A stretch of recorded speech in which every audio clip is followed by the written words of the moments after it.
Hello everyone, welcome to my shop royal accessories Barasat. আজকে একটা নতুন জিনিস নিয়ে ভিডিও করছি।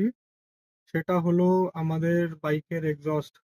আমাদের যারা রয়্যাল এনফিল্ড আছে, আমাদের যাদের কাছে, তারা আমরা সবাই জানি যে বাইকে যতক্ষণ না একটু সাউন্ডটা আসে, এক্সস্ট নোটটা যতক্ষণ না একটু আমরা বেস পাই বা একটু ভারী আওয়াজ না পাই, সবার ডিফারেন্ট ডিফারেন্ট সাউন্ড প্রেফারেন্সেস থাকে। আহ, এইটাই আমাদের ইনফিল্ডকে একজনের থেকে আরেকজনের থেকে ডিফারেন্সিয়েট করে। লিগ্যাল ইলিগ্যালের ব্যাপারটা আমি আসছি না, সেটা পরের কথা। সো আজকে একটা আমাদের দাদা এসছেন, উনি একটা মেটিওর 350 ওন করেন। সো ওই মেটিওর 350-তে একটা এক্সস্ট লাগানোর জন্য আমাদের কাছে এসছেন।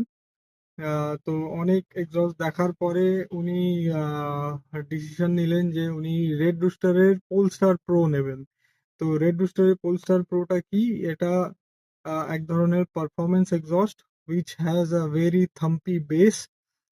সাউন্ডের মধ্যে বেসটা খুব ভালো আছে এক্সস্টটায়। আর সব থেকে বড় কথা, ওই এক্সস্টটা পুরোপুরি স্টেনলেস স্টিল দিয়ে তৈরি। 304 গ্রেডের স্টেনলেস স্টিল দিয়ে তৈরি। সো যেটার জন্য এক্সস্টে কোনো রাস্টিং ইস্যু আসে না কোনোদিন। ওর পারফরমেন্সটা, বাইকের পারফরমেন্সটা অ্যাজ ইট ইজ থাকে।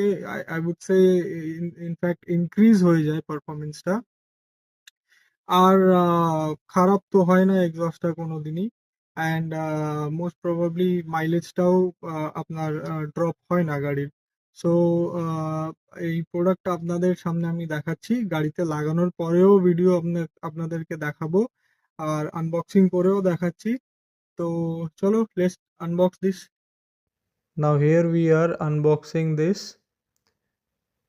The first thing which you get in the box, this is the distance pipe. ওই ক্যাথলেটিক কনভার্টারটা সরিয়ে এই ডিস্টেন্স পাইপটা লাগাতে হবে। And these are some documentation. এর মধ্যে ক্ল্যাম্প আছে, নাট বোল্ট, স্ক্রু, একটা রেডুস্টারের থেকে চাবির রিং, সব কিছু ওর মধ্যেই আছে। And this is the product Polestar pro. এই প্রোডাক্টের যে ডিবি কিলারটা আছে, এটা এর মধ্যেই ইনস্টল করা আছে অলরেডি কোম্পানির থেকে। যাদের সাউন্ডটা আরও বেশি লাগবে, এই ডিবি কিলারটা সরিয়ে দিলে এর সাউন্ডটা আরও এনহ্যান্স হয়ে যাবে। মানে যে বেস এফেক্টটার জন্য এক্সস্টটা লোকে লাগাচ্ছে, সেই এফেক্টটা আপনি তখন পাবেন।